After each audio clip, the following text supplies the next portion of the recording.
அனைவருக்கும் வணக்கம். என் பெயர் கே. சுதேஷ். நான் 3ஆம் வகுப்பு படிக்கிறேன். நான் பேச வந்த தலைப்பு முயற்சி துணையாகும். முன்னுரை. முயற்சி துணையாகும் முயறின்மை இன்மை புகுத்திவிடும். இது வள்ளுவரின் பொன்மொழி. முயற்சியுடையார் இகழ்ச்சி அடையார். முயன்றால் முடியாதது இல்லை என்பால் இன்மண்ணில் மணிமொழிகள் வையத்து வாழ்வாங்கு வாழ்ந்தே செயல்கள் என்ன செய்து வெற்றி கொடி நாட்டிட விடாம முயற்சியே தேவை. முயற்சியின் நன்மை. உழைப்பிலேயே தன் பிள்ளை தேடிக்கொண்டு கை நீட்டுவதில்லை என்று இருப்பவனிடம் அல்லாவுக்கும் பிரியும் அதிகம் என்கிறார் நபிகள்.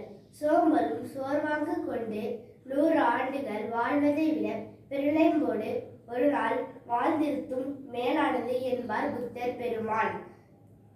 முயற்சியின் இழிவு.